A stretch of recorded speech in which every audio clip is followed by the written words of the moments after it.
Hello everybody, welcome back to Camping with Katie. We want to give you a little bit of an update today on things that are going on as we're getting ready for this year, which I don't know, it's already We're already through. We're already March, so Yeah.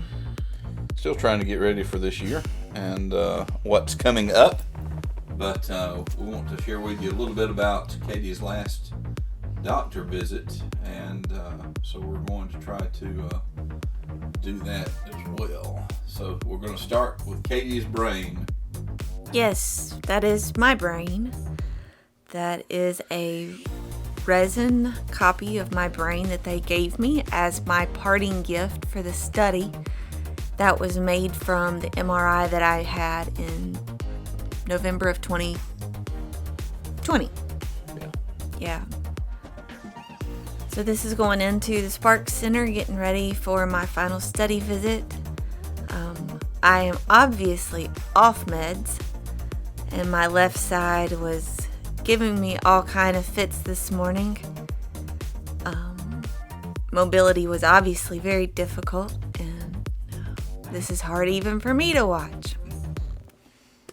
It is, but again, this is non-medicated, and while her left side is going wild and giving her fits, her right is not. And so if you could imagine that left side, if you could imagine her right side that's not moving twice as much as what's happening on her left side, that would be what we would be dealing with were it not for the device that is working. So we went in that morning for the study, and a big part of it, they were doing the final, I don't know what they call this, but the final series of tests and just checking her out and seeing how things are. And I am laughing right here. Chris told me to tap my left hand, and I couldn't make it stop because my left side wasn't medicated, and we all got tickled. That's one of her tremors. So, but in just a second, you'll notice that he has me hold my hands out, and my right side was moving, but it was a repercussion of my left, and so he wasn't real sure what to do with that. It doesn't help the data collection, I'm sure. No, I tended to give him a lot of outliers with his data. But these are just basic tests that they send someone through Parkinson's through. I don't remember the name of it, but you do this with just about every doctor's visit that you go to.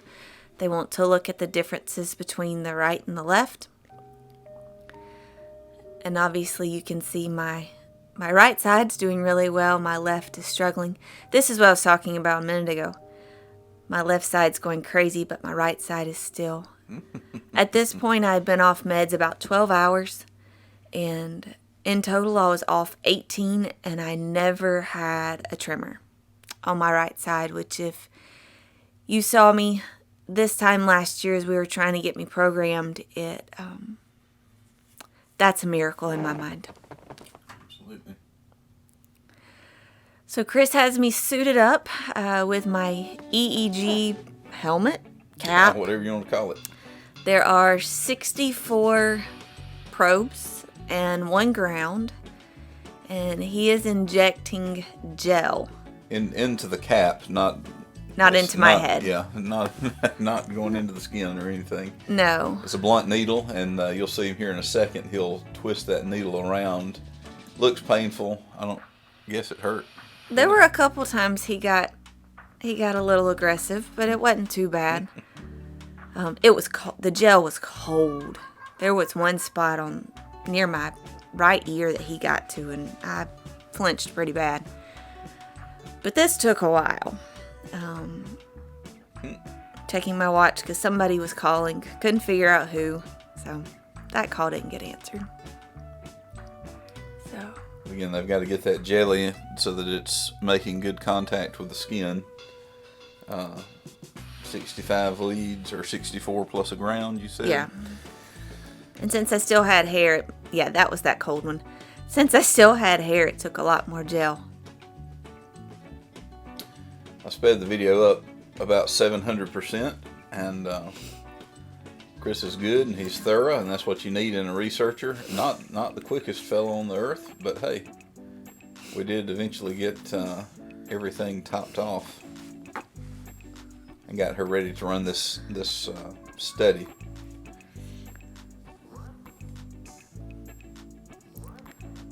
So the whole point of this EEG is to compare the one that I had last Friday with the one that they did in surgery on February 1st, February 1st of 2021. They did this in surgery, but instead of having this fancy hat, they had a computer plugged directly to the neurotransmitter in my brain. And so they were able to run that series of tests within about 15 minutes, and here it would end up taking us more than an hour once everything was jellied and hooked up and ready to go. And you'll see Melissa right there in the bottom corner. She's going to scoot over to that computer in a minute and start running the program. Again, notice my right side is perfectly still, which is such a blessing. Ooh. That chart shows you the frequency at which the transmitter is firing. It's 130 times a second is the frequency that she's operating on. This is a picture of one of the tests of the transmitter, and it's kind of funny and kind of hard to see. I'm going to try, if I can, to pause that video and share with you the picture of the transmitter itself. And the focus is not great, and part of the reason is because it is so small, but that gives you kind of an idea of the scale. That is what is in the left side of Katie's head. And so that little wire runs down there, and on that wire there are multiple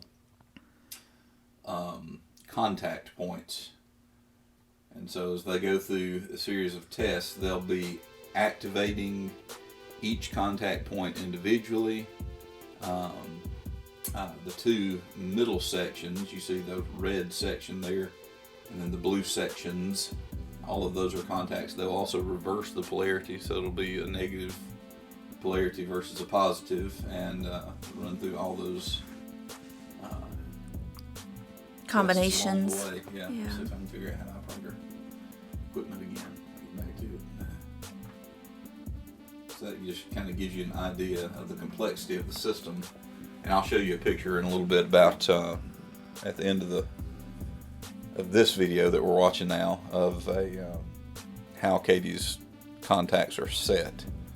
And so maybe that'll help you understand the importance of this. Instead of having 2 or 3 different transmitters, you get one. Just the one. Yeah. Right here, Melissa warned me that I wasn't going to like this one, and you can tell I didn't. This one caused my tongue to draw, and you saw me hold up my finger and told her, wait.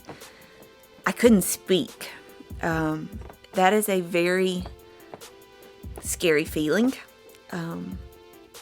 You'll also notice that I'm getting tired. That left hip has been moving for, I don't know, about 14 hours at this point, and the constant motion is definitely fatiguing. And sometimes it's hard to find words to explain to the doctors, the researchers, whoever they are, what it feels like. Sometimes when we were testing in other sessions, it would feel like a small kid with your dad's heaviest winter coat on. and you just felt like you couldn't move. Other times it's like that. It makes my tongue draw and it's very scary. But then there's the blessing of the times when everything's just right and you're still and you're calm, and that's the blessing of all of it. It's an amazing technology, and it was through when we've heard and haven't really researched this, but just talking with the movement disorder specialists and the surgeon, that very likely it was a fellow had a brain aneurysm, and the aneurysm happened to be in that section of the brain that this transmitter goes into, and the scar tissue from that bleeding in his brain ended up blocking the negative signals that caused his tremors, and that's what led them to start experimenting with the idea of using the electrical field from that transmitter to block those negative signals. And again, when it's all working like it's supposed to, it's absolutely wonderful and amazing.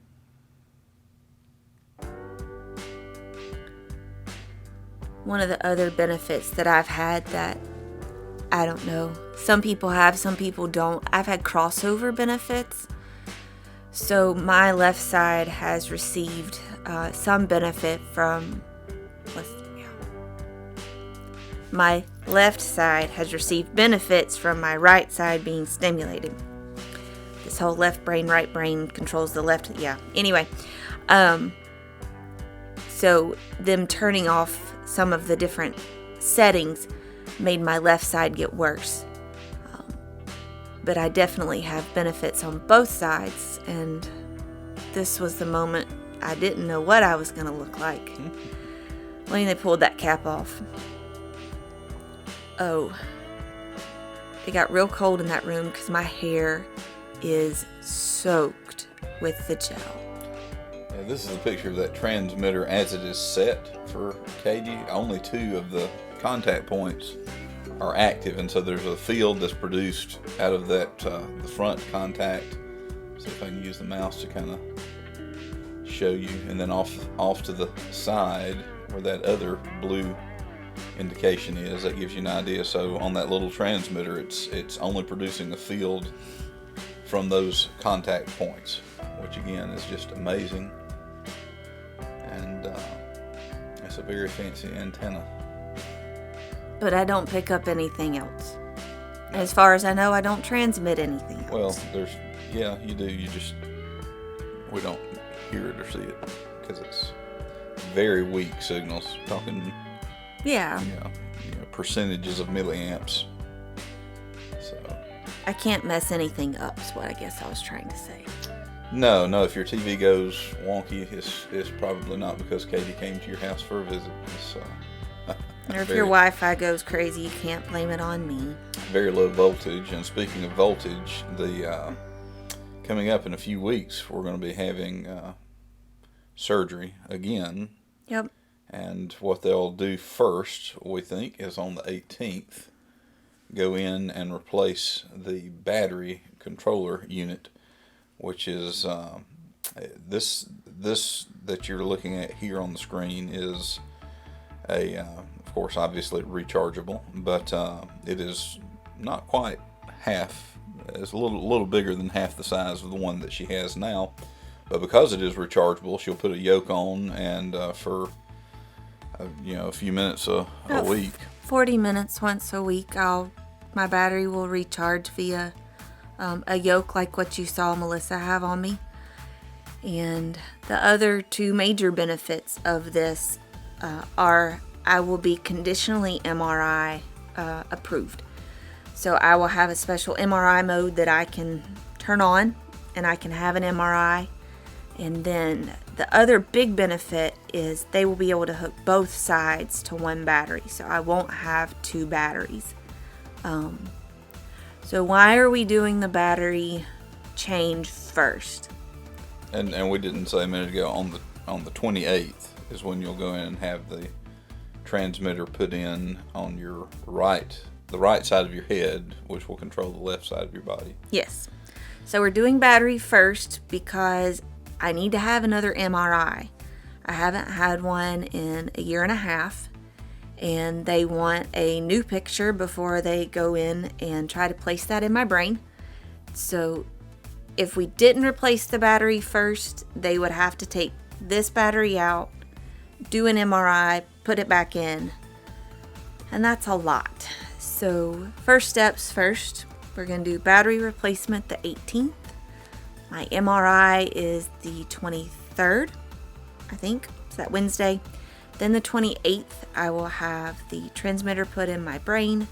And hopefully that surgery will only be about 4 hours instead of the 6.5 it was last year, because I'm not in the study.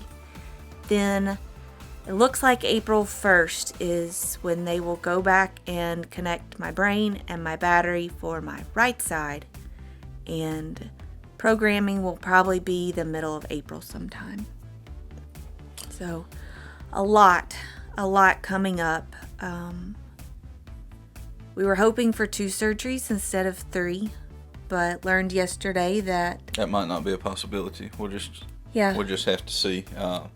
We will defer to the wisdom and experience of my surgeon. Yeah. But I'm excited. I'm ready. My left side has gotten worse over the last year, which they told us it would. And I don't know that Sam and the kids are excited. I think they're just hopeful, as I am, for results that are similar to what I've had for this past year, which have been, again, in my mind, almost a miracle or a miracle. I mean, it's astounding. Again, were the transmitter not in place and were the medications not in place, again, I wouldn't be functional. You'd be looking at both of her sides doing what we saw in the video a little while ago, and I don't know how mobile she would even be able to be at that point. Life would definitely be disrupted to a far greater extent than it is. So. Yes. But it is, it is, and we're hopeful and we're confident is why we're going ahead with everything. It still is a fearful thing. I mean, it still it still is. I guess funny to me that last year when we were getting ready for surgery, she was more upset about shaving her hair. I mean, that was upsetting for you. It was a big deal. People, and, I obviously don't understand that, because I do that about every day. But it was a big deal for her. But from the caretaker's perspective, I'm sitting there, and as I guess probably part of it is just being a man, you're thinking about what they're actually going to be doing to her in surgery. And yes, there are risks, but they are very slight, but there still are risks. And so that you've got that anxiety on top of things, on top of Mama being out of commission, which when if Mama's down, everybody's down. And especially you got 3 kids at home that are homeschooling, and it's a lot. It's a lot to take in and to get through, but it is doable. It is, and my family came in and stayed with us over the course of 3 weeks. My mom, my dad, both of my sisters were here at different times. Our church family, our community, our Taekwondo family fed us for 3 weeks. Yeah. And God's just provided. I mean, He provided all of our medical expenses last year. And, we're looking at possibility of 3 surgeries instead of 2. So that's a longer recovery time. Due to the Affordable Care Act, the costs, our out-of-pocket costs have almost doubled. Yeah. But we're already seeing God answer those prayers. If you feel led to help, there'll be links in the video notes of how you can help. There's a meal train. I have an Amazon wish list for some things that I need, some things that I want, and information on how to give financially if God leads you in that way. Yes, there's anxiety. Yes, there's fear. But God has done so many amazing things this year. You look at the timing of everything that occurred, and it's astounding. Katie, as soon as she was finished recovering, and really not even finished recovering, we had the tornado hit, and that kicked us into high gear, and a lot of other folks. But Katie was very instrumental in getting a lot of things coordinated there, really even up until Thanksgiving time. Would be on the phone most of the day, trying to help people find things, get their life back together as much as they can. Things never are the same after some kind of disaster, but just trying to help. And so we and there's still a few, though, very few, but usually a couple of times a week we got somebody's still trying to get things back to normal, and so we've continued to help. But we've met a lot of folks and learned a lot about our community and the great people in our state and our county that are working to help people every day. And so things do progress. Time marches on. You gotta keep moving. But I've also had the opportunity to talk to hundreds of people about Parkinson's. I've had the opportunity to speak to some classes at our local high school about Parkinson's. They helped design the t-shirt for the walk last year for our family. I've been able to talk to people in India, in England. I don't remember where else, and I've talked to people all over the country. Australia. Yeah. So God is using this disease, this process we're going through to help other people. And it really made me realize, there's a verse, I think it's in Corinthians, correct me if I'm wrong, that says the Israelites went through these things for those who would, 10. For those that would come behind them. As an example. As an example for those who would come behind them. And I think that's what life is about. Your mouse is in the middle of the screen. No. Oh, okay. But God's using it, and it's about how we look at life as how we choose to move forward, and that's the blessing, and that's what we choose to accept, and that's how we choose to live each day. Also, there's a symposium coming up. When is that? The Parkinson's Association of Alabama, which is our state group, is having their yearly annual symposium, May 14th. I have been asked to speak that morning, and I have been asked to be on a panel that afternoon. That will be at Barber Motorsports. For those of you who don't know where that is the Buc-ee's and Bass Pro exit off of I-20. And I'm excited about that, and we'll just see how God uses me that day. But again, it's all for His glory. Yep. So we covet your prayers, yes. And again, the 18th and the 28th, and then possibly the 1st will be the days of surgery. Mm-hmm. But we do covet your prayers, and look forward to seeing what will continue coming. One of the benefits again of getting into the camping scene and the camper is being able to set it up for my mother-in-law to stay in, and that's a good thing, handy thing. Sister-in-laws, come visit. Sure, I'll set up the. No, we're blessed with good families, yes. And that has been a tremendous help throughout many trials and many storms. So we hope that y'all are blessed. Hope that you have a wonderful day, and look forward to seeing you back again soon.